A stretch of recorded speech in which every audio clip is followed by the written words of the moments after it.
Hey, I'm Rora. I'm Jane, And we are Birds of Clay. and we're here to talk all things Australian pottery and ceramic art. So put your kettle on. And let's have a chat.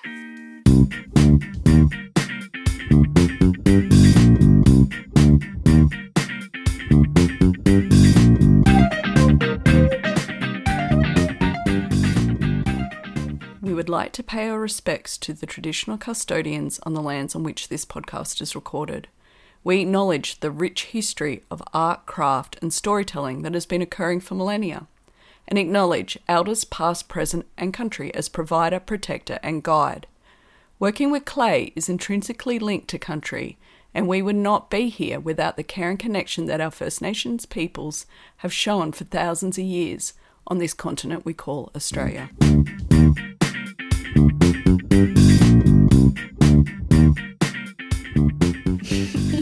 Hi, Jane. Hi, Rora. How you going? I'm alright. I'm a little tired. Yeah, a little tired, a little sleepy. Yeah. I think that's, it just feels like the busy times. It is always the busy times, Jane. I know. It's always nice to sit on the couch and catch up and take a minute to pause and reflect. Yeah.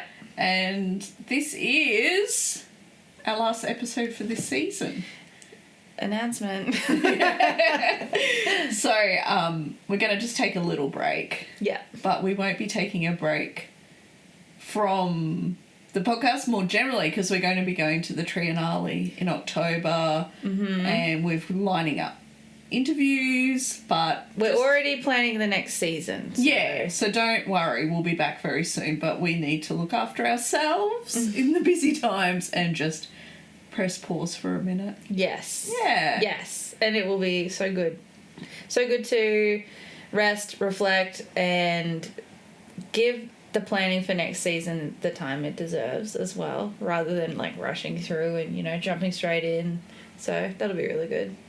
Yeah, I think it's good. And it's been really nice hearing feedback from people. I feel like in the last few weeks we've had some really lovely feedback, which is nice. Yeah. Yay! Yeah. We kind of just record these, put them out there and think, well, I hope people like it. It's just like a forced hangout, really, isn't it, for you and me? Yeah, it's like, oh, we're catching up and we're talking about ceramics for a couple hours. We may as well just record it. With notes and preparation. Yeah. Yes. Yeah, it's a bit more organised than that. Yeah. So, yeah, I guess what have you been up to, Aurora? It is the 22nd day of No Social Media Month. How's that been going? So great. Yeah. It's just really nice, and I was a bit worried at the start that perhaps it'd be a really hard habit to break, like just picking up my phone, opening Instagram habitually.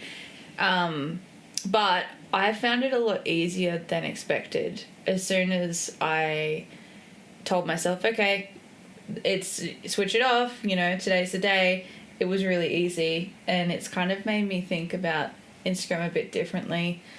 Like, I know that it's made to be super addictive for us, but I thought, okay, it's probably a bit more work than it is play.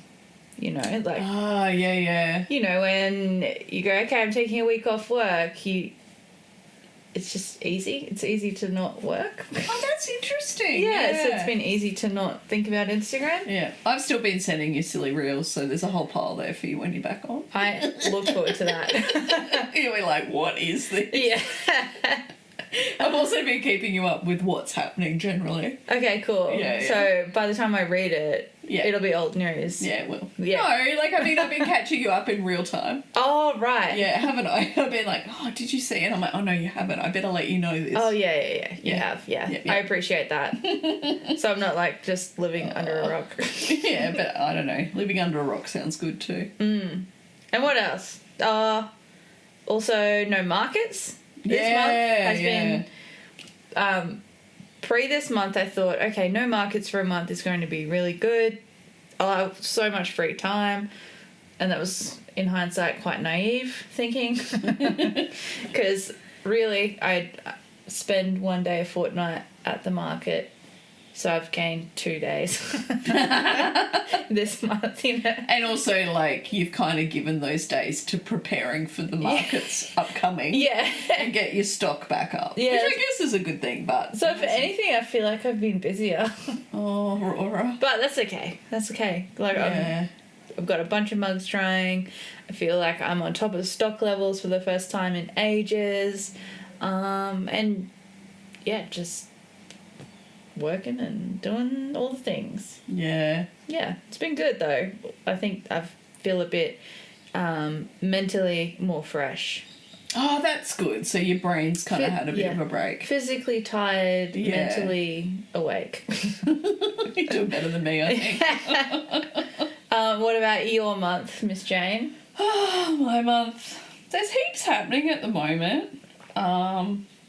It's exciting. So probably as people are listening to this, if they're subscribed to the Journal of Australian Ceramics, it'll be arriving in your letterboxes, the issue I worked on. I can't wait. I know. So excited. I'm really excited. So that was nice to kind of wrap that up and just reflect, I guess, on that. It was a really big couple months and lots of learning and lots of reading and lots of thinking.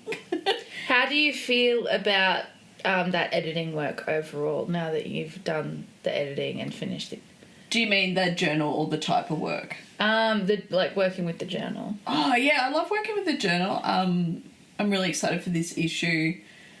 I mean, it's like a curation job. Like, you can't really create something from nothing. So it's just working with people's work that's come in and putting it together and ordering it. And I think what was really nice is I got to work on a lot of the Triennale stuff. So it was kind of really nice, like, talking over email to demonstrators and reading their stories. Like, that was one of the things I think I enjoyed the most. And we tried, like, I think there's this thing with the journal where we're like, can we have 200 words about your practice but sideways?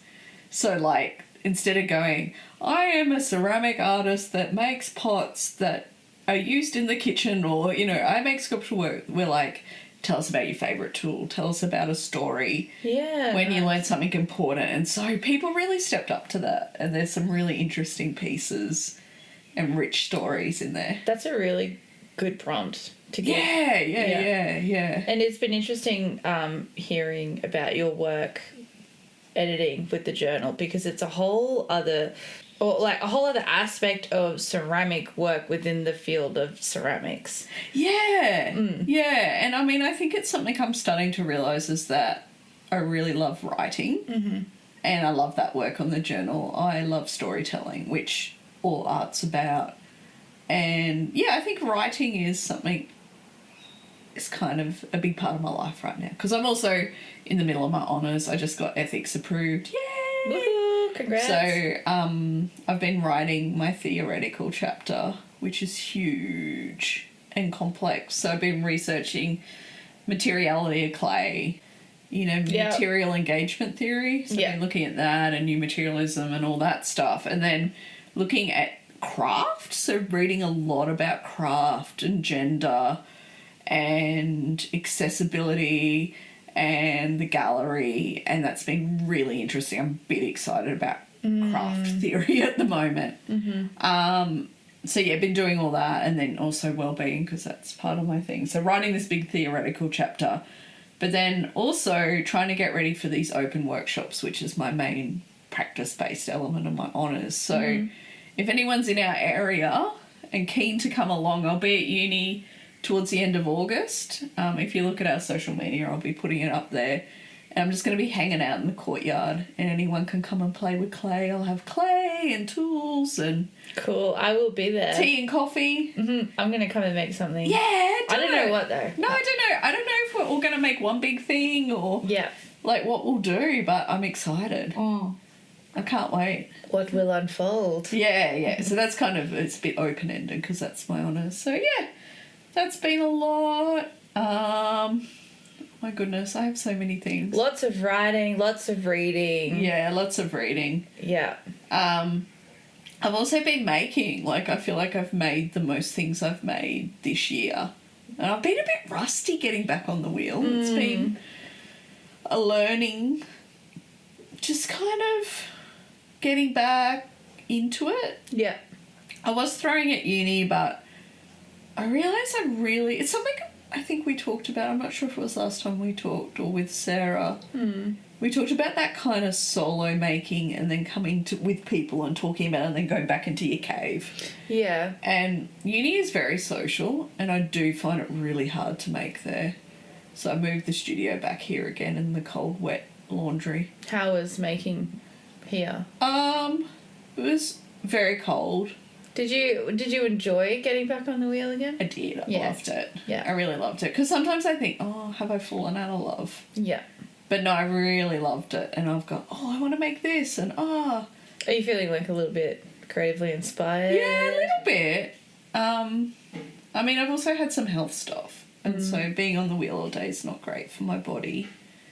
But I need to just take breaks and do stretches and do all the things. But of course, you know what it's like. You get on the wheel and you're like, I'm just making pots for 8 hours. You just get locked in. Yeah. Doing the tasks. Yeah. Getting it done. Yeah. Yeah. So I've been making a body of work because I got asked to be part of this really cool show, which is an ode to Gwyn Hansen-Piggott. Huge deal. Yeah, really lovely. Thank you, Kylie Johnson from Paperboat Press. She's curating. She invited me to be a part of it, and so we're just making little collections of work. I think there's 12 artists involved as an ode to Gwen, which is really lovely. And it, like, Gwen Hansen-Piggott, and we're going to get into this a bit more, but she was an artist I wrote about throughout my study, and I just really loved how she put these domestic vessels into a space that made them a bit magic and a bit cool and a bit fancy. I don't know. And she also had that idea of multiples and the negative space and the positive space kind of playing together. Yeah. Which is something, if, you know, I'm sure I've talked about it lots, but I love multiples. So yeah, I've been making work for that, which is really fun. It's going to be a really special show. I'm really looking forward to seeing what all 12 makers have gone and made. Yeah, me too. With that one prompt. Yeah. And it'd be really interesting to see everyone's different kind of approach. Yeah. 1st of August, Artisan. Yeah. Artisan and Brizzy. Yep. Yeah, should be really fun. So yeah, I guess I should say something a bit about Artisan. So yeah, because I mean we talked about Artisan when you were in there Unleashed. Yeah. But I feel like I've learnt more about them. So Artisan was previously Craft Queensland. Yeah, and they're kind of our peak body for craft makers. Yeah. In Queensland. And they kind of got a new crew there at the moment, which is really interesting. And there's it was a great exhibition on First Nation communities' work when I went down. It was really cool. Cool. But yeah, and you can also hire wheels from them now. So they've got some pottery wheels, and it's supposedly quite affordable, so that's great. Oh, fantastic. Yeah. That's so good. So, Brizzy folks, get on down to Artisan. Hire yourself a wheel. Yeah, and I do know there's quite a few ceramic makers that sell work in the store there as well, and it's all really diverse work. Yeah. Well, not just ceramicists, but, you know, we're here to talk about clay people, so... Yeah. I know there's a bit of a link. We've got contemporary wearables on at Toowoomba Regional Art Gallery at the moment, so there's a link with the jewellers down there too. Oh, great. Which is really nice. Yeah. Which, I was going to say, another cool thing that's happening is, I think it's about the middle of... No, it's the 29th of August. All the shows are opening at Trag, all the summer shows, and one of them's going to be 60, which was the ceramic exhibition celebrating 60 years of the Journal of Australian Ceramics. That's so exciting. I know. Hopefully I'll get to install. Oh, yeah. It'll be so fun. Oh. And there's some public programming happening, but watch this space. I can't say anything yet, but there's potentially some cool things happening. Ooh. We'll put some announcements on our Instagram. There's also, is it this weekend? No, next weekend there's a really amazing show opening with the wonderful Larissa, who curated it, Larissa Warren, who we have previously interviewed. Yes. Her curated show, Shifting Grounds, is opening in Bow Desert, which I would love to go and get to. It's happening on the 2nd of August. And then on the 3rd, there's the Ian Curry Memorial Lecture, where Pi Bolton is speaking about her practice. Yeah, cool. So both really cool events. Ceramic Art Queensland supporting them. So yeah, more events in Southeast Queensland. Let's go. Isn't it where everyone wants to live? Everything's happening. It is. It's great. Love it. Oh, so that's the update. Yeah, awesome. Wow, there's so much going on. There is. Oh my gosh, big times. Big times. I know. So we'll take pause from this season and we'll be gearing up for the Triennale. Yes. The other thing, should we talk about the ceramic market? Are we definitely going to do it? I don't know yet, Jay. Okay. We'll apply, but will they knock us Oh, yeah, back? they might. I have some news to share. Oh, yeah, great. Well, it's not so much news as it is I attended the Mundo Bang throwing demonstration Busting to at hear. Our Space Brisbane on Sunday, so that was only a couple of days ago from now, and it was absolutely fantastic. It was kind of a blur. It was a blur of just sitting there in the space, being so focused in on what Mundo Bang was doing and mesmerized by his moves and the way that he just dances with the clay.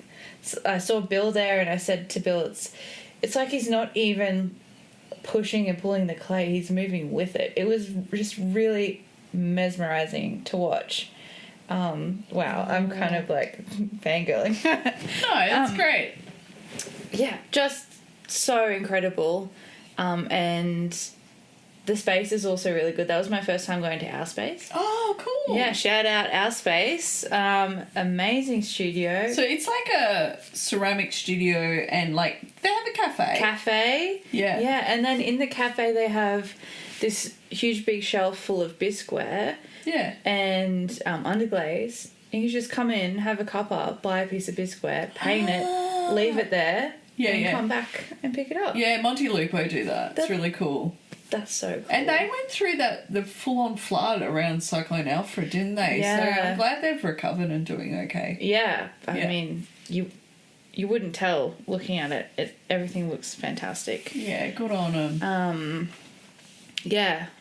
So it was just such a fun time. In the first, I think, 10 minutes of the demonstration, Mundo asks, okay, does anyone want to... He's just centering this 8-kilo piece of clay. And he goes, okay, does anyone want to come up and feel my hands? Like, put their hands outside mine. And there's about 3 people. So first person jumps up, goes and puts their hands on his, and then they're kind of... It looks like they're bear hugging, right? And then in the background, Mundo's assistant starts playing, what's that song? Ghost! Yeah! That's so And good. everyone is just laughing, and then he turns his face slowly toward the person that's right next to him and looks them deep in the eyes and then lays his head on their shoulder. That's hilarious. And then he did it with like 4 other people. It was and every time it was just as funny. Yeah. He seems like quite a character. Very, very funny person. Like, wow. Doesn't know any English, so he had a translator, which added to the experience. It was great. Yeah. And actually, I did have one very lovely lady come up and introduce herself. Shout out to you, Kathy. And she just said how much she loves our podcast. Oh, that's so nice. And how she says when she's listening, it's like she's got 2 girlfriends in her studio with her. Yay! Yay! We are your girlfriends, Kathy. We are your girlfriends, Kathy. That's so nice. Oh, that's So why we incredible. do it. Hey? Yes. Yeah. Absolutely. Because I feel like if you or I had met some of the podcasters that we listen to, that'd be exactly what we say to them. Yeah, totally. Yeah. I think I said that to Cami from New York. Yeah. Yeah. You also, like, when you came over to my house, which we are in right now, you came hugging a bowl. Yeah, I bought a bowl. I love that you brought it. I bought it to show you, and I was really worried that when you saw me carrying a bowl that you thought that you would think that I bought it for you, because I just bought it to show you. It's okay. Never assume that you've bought me a bowl. Okay. Even though you have in the I past. have bought you bowls. Yeah. Yeah, it's just this beautiful flower-shaped dinner bowl. And it has that, like, spectacular satin like glaze. super pale It's like, green. yeah, satin celadon almost. Yeah. Porcelain. And he would have thrown this off the hump. Watching him throw off the hump. What? It's about Was probably like spectacular. 20 centimetres wide. Yeah. Maybe not quite, but It's it would have quite been. deep. Yeah. I reckon you'd fit a litre of ice cream in this. Probably more. Yeah. I'm thinking a like pretty piled up bag of chips. Yeah. Yeah. I love this bowl. It is beautiful. But please, like, can you take it with some bubble wrap today? Okay. Yeah. I'm just scared. I won't break it. Okay, good. I'm like, It has made me think that I should probably throw off the hump a bit more. yeah. Because he was throwing everything from the hump. Except for the large pieces. How do you cut things off the hump? I you use a personally needle. I use a needle. Yeah, I have too. Yeah. I've seen someone use like a piece of thread Yeah. and like let it kind of get taken. Oh, that was when I saw Simon Levine last year. He's amazing Yeah. off the hump. Yeah. He does beautiful like fluted stuff like this too. Oh, cool. But he would just let a thread kind of go around and then just kind of cross it over and pull it. Yeah. And it made a really great flat bottom because I have that's my tried that. problem. Yeah. And not had success. What did he do? I think it was fishing line, but it was cool. He had this certain, like, certain way of braiding it. And it was really interesting. Yeah. It's so good to go to a demonstration, isn't it? Yeah. Although the workshop, the 3-day workshop looked like it was really good, and I kind of wish I went to that. Oh, yeah, don't we all? Yeah. Yeah. But it also cost a lot more. Yeah, it's true. Yeah. true. Amazing. Would have been worth it. Yeah. It did look it. Mm-hmm. It's one of those ones, and pretty affordable for what it is, you know. And then he threw at the end this moon jar from 10 kilos of PB103 Oh, wow. in one go. No heat, and the walls, he cut it at the end and it was so thin. And I was just thinking after he cut it, how was it even standing? Yeah. Insane. The consistency is the thing that yeah. he's just like there's that video on Instagram where he just like throws a cylinder off the hump and the walls are like perfect. Mm-hmm. And I'm like, how do you do that? I've struggled to get that with like fixing it up once I've thrown something that's all wonky. Yeah.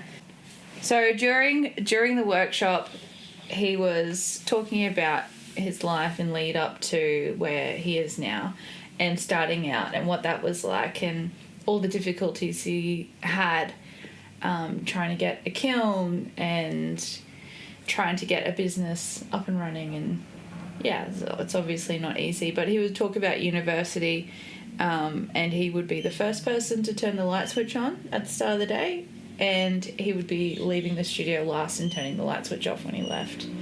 And he was just, so dedicated and passionate and hardworking. And then someone asked, why did you get into clay? And he said, I watched this movie and saw Demi Moore. And I wanted to meet Demi Moore, so I got into ceramics. How funny is that? And it was real? It wasn't just pulling your leg? Well, I don't know, maybe, That's but he seemed pretty authentic when he said that.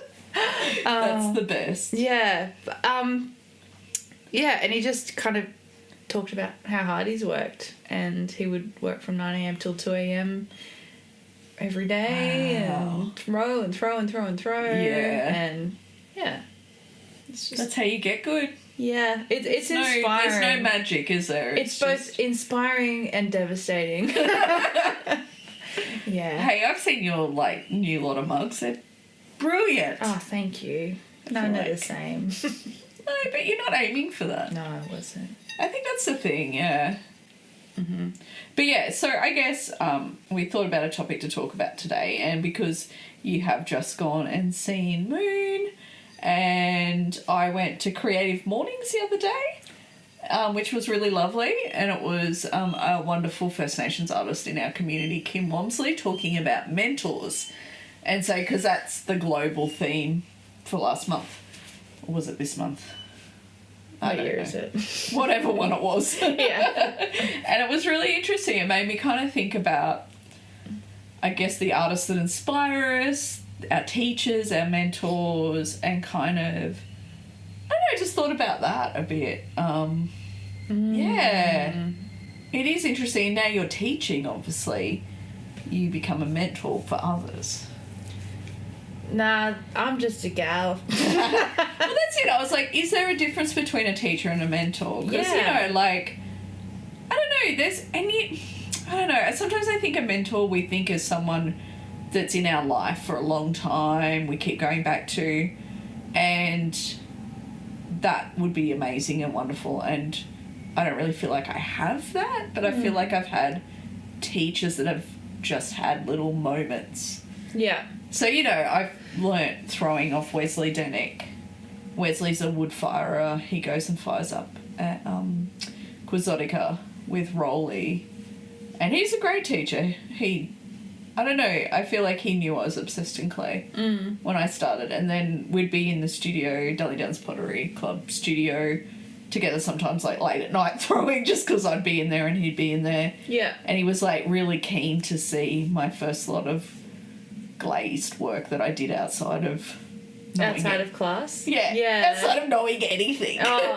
He'd be like, oh, this is a good shape, but I'm not sure about that glaze, and went through all the pieces with me. Yeah. It was just at a time when I really needed someone to share that with, and it was really lovely. It was a really nice little moment. Yeah, cool. Yeah. And I guess when you learn in a beginner course with a group of people, and then you go off and you continue, you don't have that circle of people. It was so hard because I left at 6 months too, and you really don't learn much in 6 week beginners course. That you can't. No. They're 2-hour classes, and if you're not going in through the week and kind of condensing your knowledge, and I had then left at 6 months and then went, I'm going to throw my cousin her 40th birthday present. Yeah.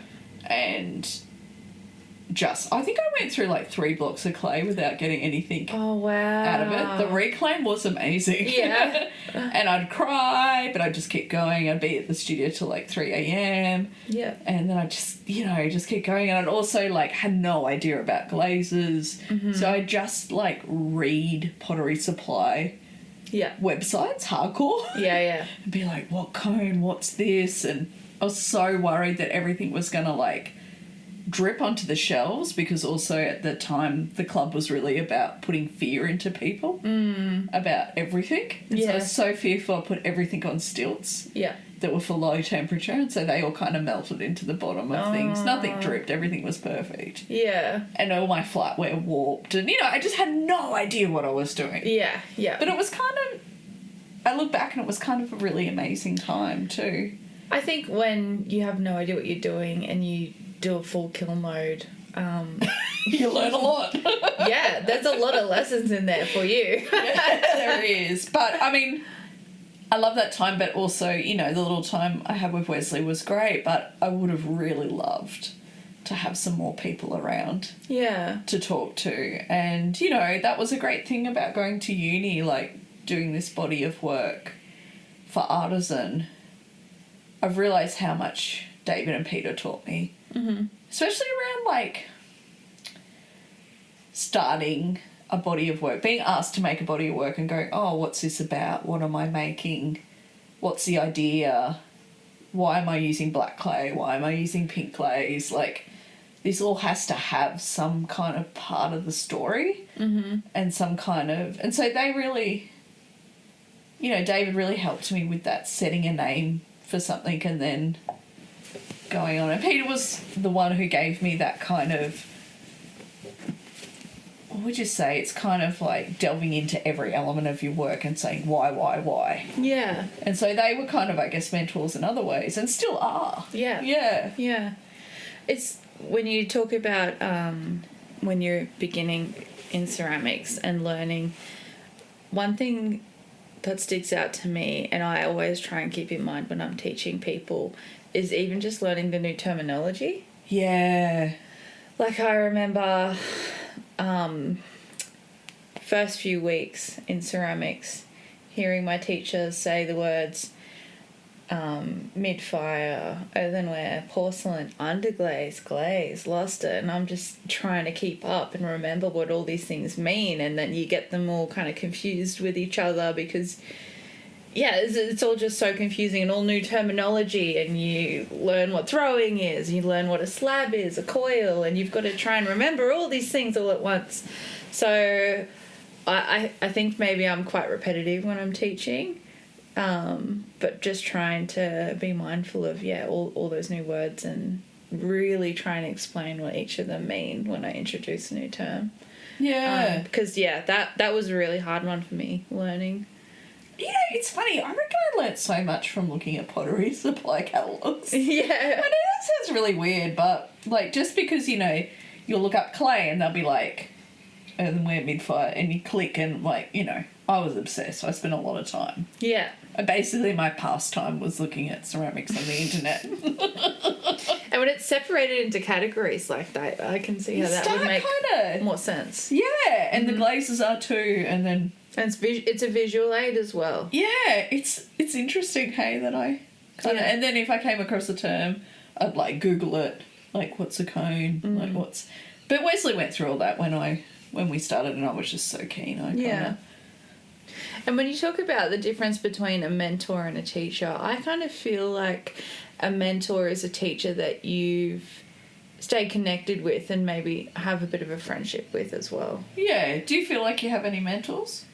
I do. And some have been mentioned many times on here before. Dan Elborn. Yeah. Shout out Dan. Bill. Yeah. Bill Powell. David Usher. Yeah. My first lecturer, Alexis, we're not in contact anymore. I mean, it'd be great to reach out and catch up. So I would say that the difference there is I look at her as a teacher rather than a mentor. Yeah. Those few. Yeah. Yeah. Probably, I think doing the podcast as well, we've collected some really cool people in our circle, and we could probably talk and think about them as some of our mentors as well. Yeah, and like you have mentors for different things, don't you? Yeah. Some people we've interviewed have said, you know, don't ever be afraid to reach out. I'm always down for a chat, which is really nice as well. Yeah, I mean, I think one of the first, I guess, mentors that came my way was Shannon Garson and that was the real transition between the Pottery Club and uni for me because I got a scholarship to do McGregor. And Shannon was brilliant at teaching not only the surface design, which was what the workshop, but why. Yeah. And she had these beautiful slideshows about different art and inspiration, about how she turned a landscape into a body of work, but also like talked about, you know, putting a band around the top of a bowl and how that actually speaks to the history of ceramics and like that, like surely everyone who listens to this, and you know me, Laura, that I'm a nerd and just love the theory behind things and the history behind things. So that really like just was like, oh, and then since then Shannon's always been like, reach out if you need a ladder, if you need help. Mm-hmm. And it is she does feel like someone, she's also very supportive of this podcast. Yeah. And yeah, like that's, you're right, a mentor's someone you could kind of go back to. Yeah. Do you know what though? I feel like I'd love, you know, that like, I think in England they have Adopt a Potter, which is like, it's a bit like what's happening in Australia at the moment with Foster a Potter. So it's where somebody kind of intensely gets paired with someone for a year, like a master is not really the right word. Someone who's very good at their craft. A professional. A professional. Yeah. And someone who wants to learn with them gets paired with them for the year. And then they just work together. And I would love that. It's a bit like, you know, when we were talking about this topic, you know, you kind of have your teachers and mentors that you work with, but then there's all these artists that are around that inspire us. And I was trying to think of an artist that I really wanted to be like, and I don't know if there's any that have really... There's so many that have inspired me in different ways, but my work looks like nothing like them. Yeah, yeah. Yeah. So I think also in different phases and growths of your work throughout the years, the artists that influence us have changed so much as well. Yeah. So looking back, I started out in ceramics really inspired by Kate McDowell, and I don't know her work. What's her work like? she does these sculptures there of female figures with animal heads. Oh, yeah. No glaze, just porcelain. Really beautiful stuff. And then my work kind of changed to really figurative but abstract, like big weird sculptures. Yeah. So I really liked Matt Waddell from America. Still really, really love his work. He does enormous things. He has this body of work called Flower Tree. Yeah. So it's all different iterations of flower trees, and they're enormous, and he talks about how a body of work doesn't actually ever have to have an end. You know, you can... Oh, that's interesting. And I was really inspired by that. Like, a body of work doesn't ever end. You just keep evolving and developing it. So his flower tree body of work is really, really big. There's a lot. And he's always making new works and calling them flower tree number blah, blah, blah, which is super cool. I love that we're talking about this because I had no idea about these artists and their inspiration for your practice. So yeah. I'm like, I want to look them all up. I'll have to show you pictures. Yeah, I'd love to see it. And then when I was doing the mouths and fingers, I really like the work of Fiona Roberts. She does all these really kind of like horror-looking mouthy, fingery things, and it just has changed so much.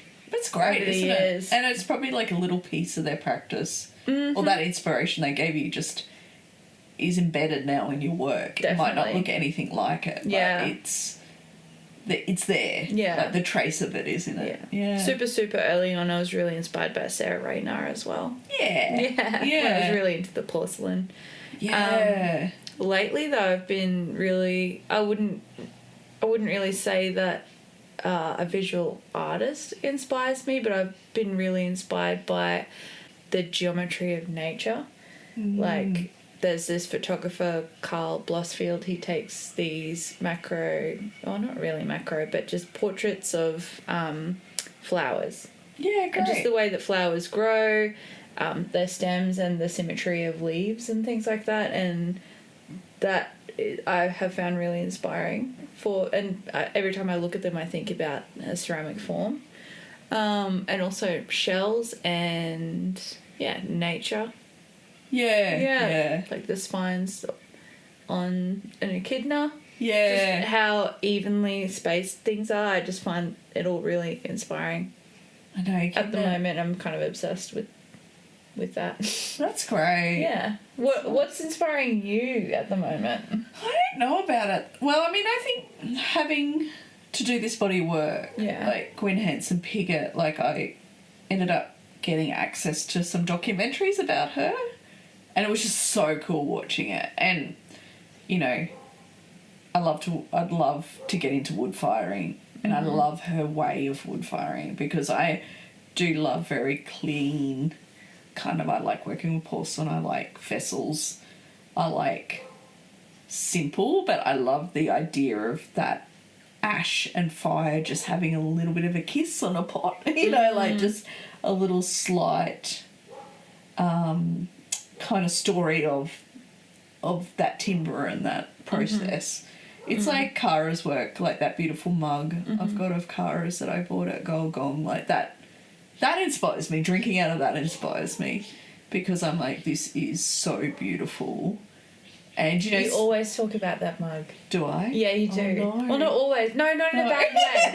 I don't mean in a bad way. Yeah, I just mean that it's, you know, I'm so glad it's an object that you reference and you come back to and you say how much you love it. I do. I love grey. I love kind of really neutral, just little like pastel colours. Yeah. And so, you know, Gwen's work was totally like that. Totally. Yeah. Pared back. Yeah. And also very technically amazing. Yeah, it is, but I liked, like, I wish we had time to watch the doco. Yeah. Because she's also, like, just throwing like us. Yeah. And she'd, like, make things off-centre and, like, hit them to make them a bit oval and trim them like mad. Like, she'd trim the insides and the outsides. And I was like, it kind of made it feel achievable or something, going, you know, yeah, like, she's not, obviously she's was an amazing potter and her technical skill was amazing, but it doesn't feel unattainable. Yeah. Which I love. Yeah. Yeah. Like throwing a 10-kilo moon jar. Yeah. But I mean, I could imagine you doing that. Oh, thanks. Yeah. That's really nice. But, you know, like, I think it's interesting. I look at the list of artists I wrote preparing for this episode, and a lot of them from the UK. Yeah. I'm not really sure why that is. Who have you got? So, obviously, when I first started, I loved Grayson Perry. I liked he's hilarious. And also, like, social commentary. Like, I watched his documentary about class. I kind of like his cheekiness. He was someone I really got into. I also loved Lucy Ree's work. Hans Cooper I wasn't really that into, but Lucy Ree's beautiful pinks and those bowls are just beautiful. Emma Duvall. Yeah, like nice. I mean, you can see this. Yeah, I see it. You see it. Yeah. I like, they're kind of quiet potters in a way. And, you know, I also got into Goldmark Gallery, which is a UK gallery, and they had all these really beautiful little documentaries. I really recommend, if you're interested in watching more about potters, I think it's Goldmark Gallery, and I think it's International Ceramic Documentaries or something, or International Artists, Ceramic Artists, and they're just this beautiful series. And that's when I got really into, again, I'm going to destroy her name, but Danish potter Anne Hjortsøy. Anne Mette Hjortsøy, who is demonstrating at Golgong. Woo! But, like, her... Yeah, anyway, I'm not going to go into it because I talked about it last time a lot. But her work is beautiful. Functional, wood-fired. She talks about the pots being quiet. Just really spectacular work. But I also... I mean, all these artists do make functional work. I mean, in Australia, I loved Tanya Rowland's work. She, I don't know, she just made these vessels and they had really geometric surface design. They were kind of coloured in with coloured pencil, underglazed pencils, and they're just really...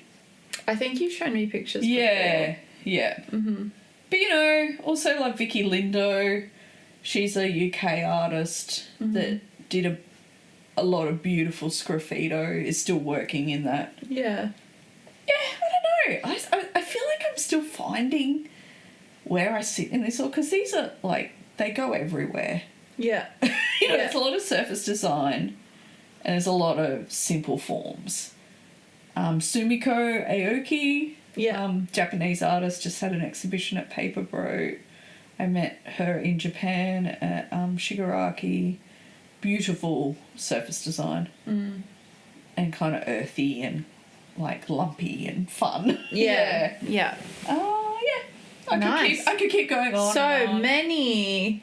So, yeah, like, these are all the artists and works that I love, but I don't know how they inform me. I think, obviously, they do. Yeah. But I'm still working it all out. Yeah. Yeah. That's the fun of it. It is. That is the fun of reflecting on other people's work that you love. You kind of get to ask yourself, why do I love it? What's the common thread between all of these? Like, what is it about this work that really speaks to me and sparks my inspiration? Yeah, totally. Yeah, that's the best. Hey, if there was one artist in the world, living or dead, Yeah. that you could go and learn from, who would it be? Oh my gosh, Jane. That is a huge, enormous question, and I have no idea how to answer it. Yeah, sorry. I don't know. I thought it was such a good question. I'm like, this is such a great question. I don't know. I feel like I would want to go and learn from a potter, from a technical skills from a potter. Like, I would really like to go. Stephen Proctor, he does those enormous pots. I follow him on Instagram. They're massive. There's a few Instagram reels that I've seen that have probably made the rounds quite a lot on Instagram, and they're these pots you could stand in and you wouldn't even know there's a person in there. Yeah, wow. Like, huge. I would love to make something of that scale one day, but obviously you're super limited. You need to have, you're limited by your space and your facilities. So your kiln. Your kiln. I mean, they're moving the kind the of thing. pieces that people fire, or like they'll build a kiln around it. Or they have a mechanical hoist that they use to move these pots. Yeah. And like a trolley kiln and yeah. So something like that, to do a residency like that would be a dream. Yeah. Somewhere they do big stuff. Big stuff. You love big stuff. I love big stuff. Yeah. Work with presence. And I feel like large works, they just can't help but have presence because they take up so much bloody room. So interesting. See, that's why I like multiples. Yeah. Because I think you do multiples and you build presence. Isn't that funny? Yeah. We love presents, but we experience presents in different ways. Yeah. Yeah. So cool. Yeah, very cool. Jane, Yeah. do we have a book to review this week? We do! How exciting. Very exciting. I don't think I've got a song in me though. No, that's okay. We can just play the one from last week. Insert here. Yes. Mm-hmm. We have this beautiful book that has a yellowy orange cover. Mm-hmm. Lots of items on the front. It is called Ceramics, an Atlas of Forms by Glenn Barkley. I really am thoroughly enjoying this book. Yeah, it's a really good book, hey? So good. And it's not like a one that you read cover to cover, but I'm taking that approach anyway. I think, I did that a bit when I first got it. Yeah. Yeah. It's cool, hey, and I mean, Glenn's an interesting character. He's been a curator for years, makes ceramics that probably fit into that sloppy craft world. They're very divisive items. I love them. I think they're great. I love that he makes, like, Donald Trump faces with, like, seashells referencing, like, the history of ceramics, but then make with, like, hilarious kind of hashtags on them. I think his work's fantastic. I love it. Yeah. But, he's put together this book and it's kind of unlike any other books like this I've seen. Like, I agree. Yeah, like, it's a little bit like Eamon DeVore's The Pot Book, which was an English version. But I think what Glenn's brought to this, which is really interesting, and we could talk about this for days, is that he's addressing the impacts of colonisation and stealing cultural artefacts from different cultures, which is kind of at the basis of museums. Yeah. Really. I feel like, with the description of each ceramic item, there's a bit of a description about, the life of the ceramic and the many hands it's passed through and where it is now and how it's ended up there. But he doesn't really beat around the bush. Like, he says, it was looted and stolen and all that kind of stuff, and the true history of things, rather than it was acquired by the museum of blah blah blah. It's like, okay, but how was it acquired? Exactly. Like, how did this Middle Eastern ancient piece of ceramic end up in Sydney? Like, it's just like, what? Yeah. And that's actually a really big part of its history, and I think he is kind of bringing that idea of decolonising in through being very upfront about this. So that's kind of underpins the whole thing, doesn't it? Yeah. But even his choices of works are really interesting. He said, when I was reading the introduction yesterday again, he talks about how he picked works that he felt relevant to today. And I thought, that's interesting. Yeah. Have any of the objects really stood out to you so far? Most. Most, yeah, I know. Yeah, most of them. Like I said to you before we were recording, I haven't read the whole thing, but I've been fighting the temptation to flick through it. I've been taking it page by page. Yeah, cool. So I'm still in early days. I'm on page just 105, I think. So going through all of the traditional objects and the really, really old ceramics, it's been really, really interesting, and I've started to flick through the Greek objects, which oh my gosh, they're vessels, and of course I'm really, really enamored with them. And I've really enjoyed the descriptions about the work that Glenn has written.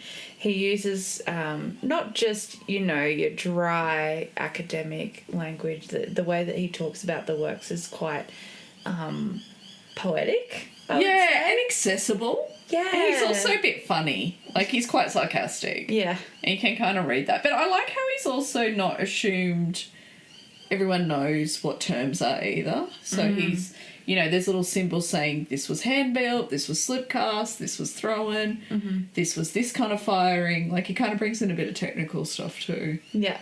Yeah, I must admit I enjoyed this book much more than I thought I would. Yeah. Yeah. Yeah, I mean, there's some bits that I just think are amazing, and I like... It's actually been this book as well as the BBC podcast, The History of the World in 100 Objects, that really inspired me to talk to the journal about doing the object history pages that I've been working on, which is kind of trying to tell our cultural history through an object. And I think this book does this well, especially with items like... One of the ones that really stood out to me was the Sydney Cove medallion. And I think it was Yule Scraff, an artist Yule, who made work about this medallion. And it was a medallion that was made in 1789 by Wedgwood. It was made with clay that was taken from Australia right at first contact.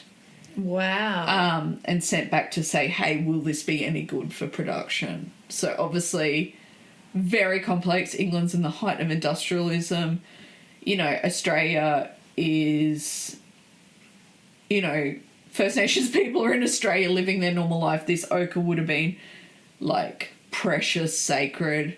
It's just this, like, perfect example of the clash of cultures and the kind of imperial colonisation that was happening and just taking things without permission. And, really, like... Crazy histories, hey? Yeah. Yeah. Yeah, I'm learning a lot about wars just through reading the descriptions from each object, and the history of materials, and where certain what times and where in the world certain techniques started. It's just I feel like it's a really, really interesting object, this book, and it's going to be a very, very important tool for anyone learning ceramics, and going to be invaluable in universities, I think. Yeah, I mean, I'm just going to go through some more that I thought were really interesting that stood out. The Shangi mug. Yeah, I like that one too. Yeah, like just a very humble mug that was made by really really simple ways in a prison camp in Singapore in World War Two. Yeah. With like beautiful inscription. You know, just it's an object that just holds emotion and story, and he's like just so much, hey? Mm-hmm. And then, I mean, there's so much. And then he goes through right to contemporary. You know, there's Thankupi's beautiful turtle vase. There's, you know, Honor Freeman's slipcast soap. Mm-hmm. Sorry, I'm giving away the end. Oh, I knew that would be in there. You know, that references COVID. Like, it's just these really important stories. I know, it makes you go, yes, ceramics. Yeah. Hey. Yeah, ceramics. Yeah. Something I also really appreciated about Glenn's approach to the book was he kind of understands, you know, the gender inequality of the 80s and, you know, pre-80s, like pre now, and he highlights female artists. He doesn't overlook them in the past as well. Yeah. Which I think is really important. I totally understand though. Yeah. It's the same with First Nations, like Penny Evans' beautiful parrots in here, her Hermansburg pots in here. Mm-hmm. They're the works, like, if we ignore female women, we ignore diverse peoples, we don't get the full story. I mean, it's that simple. Yeah. It's like you need to cover all these folks. Yeah. There's a diverse groups of people represented in this book. Yeah, which brings the diverse stories, which is great. Super awesome, important, thumbs up, love it. Yeah, we did. Big fan of this book, and I'm going to continue reading it page by page. Yeah, I love it. We can continue talking.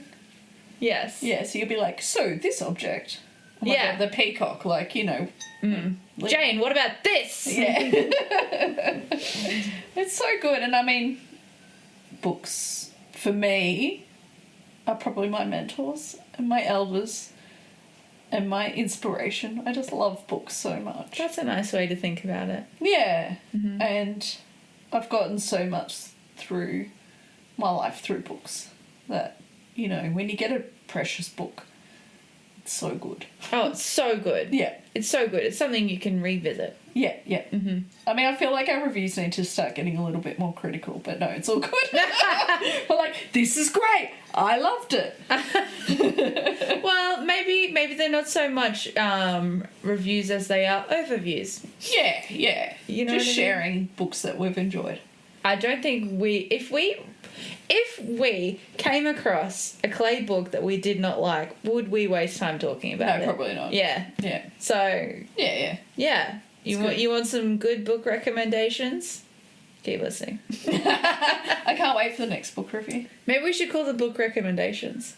Book recommendations coming to you from the couch. It's not like as catchy as book review, but we'll work on it. I don't know. Maybe we'll just have a different theme song. Maybe it's just my singing. That's the problem. It's you're the problem. Oh dear. Well, people, I think that's all we have energy for today. Just being completely honest. We're currently 2 cups of tea each deep, and we're curled up under knitted blankets on Jane's couch. And there is chocolate between us that we've avoided eating for fear of sound on the mic, but we're gonna finish up and eat it. I need to make dinner so you can get to your class. Oh yeah, I gotta go teach. Yeah. You love it. That's it from us for season 2. Yay! Thanks everyone for listening. It's been so fun. And next season we will come back with fresh energy. Yes. And exciting new things, and come to the Triennale and see us. We're presenting and running a panel. Yeah. There'll be more things coming, I am sure. And Jane, I just want to say to you that it's so special to me that we can do this and keep each other accountable. And also just share all these things that bring us joy. I know. with Thank each you other. too. It's And really with our great. listeners. Yeah. It is really great. It's great. We're very privileged. I know, and I love that we're doing it together Yeah. with everyone else out there too. Yeah. Yeah. Thanks for listening, everybody. We'll see you again. You'll hear us again in a few months, or we might see you in Western Australia. Yeah. Yeah. Can't wait. Okay. Bye. Bye.